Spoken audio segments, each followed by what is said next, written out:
نحمده ونصلي على رسوله الكريم اما بعد فاعوذ بالله من الشيطان الرجيم بسم الله الرحمن الرحيم واما من خاف مقام ربه ونهى النفس عن الهوى فإن الجنة هي المأوى صدق الله العظيم رب اشرح لي صدري ويسر لي امری واحلل عقدۃ من لسانی یفقہوا قولی آمین یا رب العالمین۔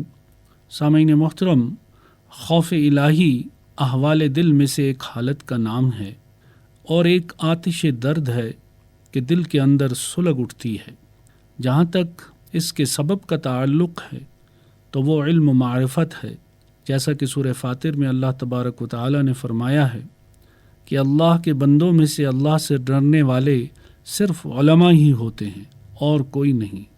اور حضور صلی اللہ علیہ وسلم نے فرمایا کہ خوف خدا علم و حکمت کا خزانہ ہے اور اس کے ثمرات میں عفت، پرہیزگاری اور تقوی شامل ہیں، اور یہ سب کے سب تخم سعادت کا درجہ رکھتے ہیں، کیونکہ ترک شہوت اور صبر و ریاضت کے بغیر راہ آخرت پر گامزن ہونا محال ہے۔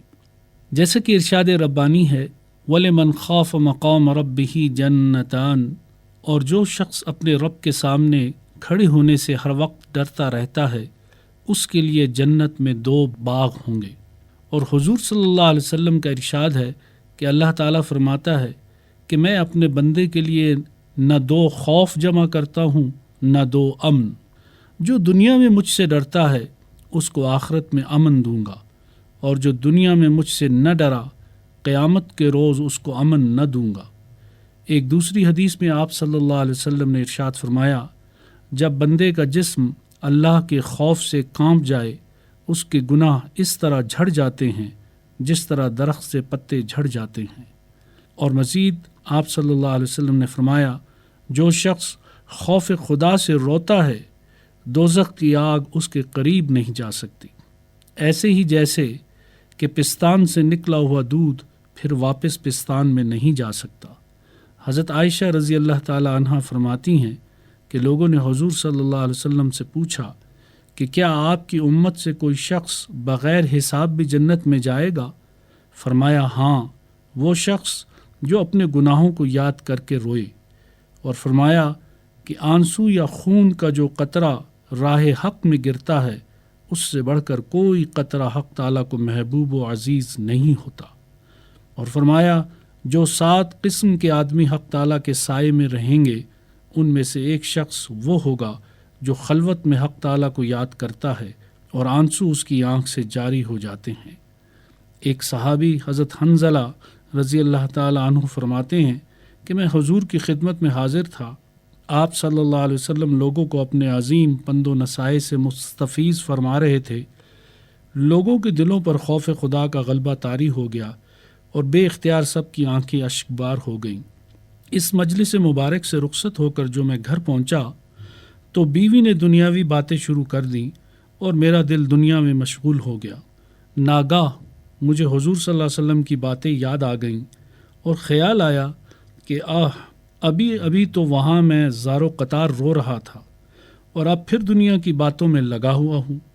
پس فوراً بے تاب ہو کر باہر نکل آیا اور آہوں فغاں کرتے ہوئے میں نے چلانا شروع کر دیا کہ حنظلہ منافق ہو گیا۔ سامنے سے حضرت ابو بکر صدیق رضی اللہ تعالیٰ عنہ چلے آ رہے تھے اور بات مجھ سے سنی تو فرمایا نہیں حنظلہ، یہ منافقت نہیں، لیکن مجھے تسکین نہ ہوئی اور میں حضور صلی اللہ علیہ وسلم کی خدمت میں حاضر ہوا اور رو کر کہا یا رسول اللہ صلی اللہ علیہ وسلم، حنظلہ تو منافق نکلا۔ حضور صلی اللہ علیہ وسلم نے فرمایا حنظلہ منافق نہیں ہوا۔ تب میں نے تمام ماجرا کہہ سنایا۔ فرمایا اے حنظلہ تو منافق تو نہیں ہوا، ہاں یہ ضرور ہے کہ تو جس حال میں میرے سامنے ہوتا ہے اگر اسی پر قائم رہے تو فرشتے ہر راہ میں تجھ سے مصافحہ کیا کریں اور گھر میں فرشتے تیرا استقبال کیا کریں، بلکہ ہر ساعت وہ حنظلہ کے ساتھ ہی رہا کریں۔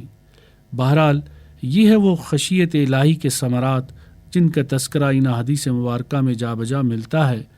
اللہ تبارک و تعالیٰ سے دعا ہے کہ وہ امت مسلمہ کے اندر خشیت الہی پیدا فرمائے تاکہ وہ نہ صرف اپنی اس دنیا کو سنوار لے بلکہ اپنی آخرت کی نجات کا سامان بھی وافر مقدار میں اکٹھا کر لیں۔ آمین۔ وآخر دعوانا ان الحمد للہ رب العالمین۔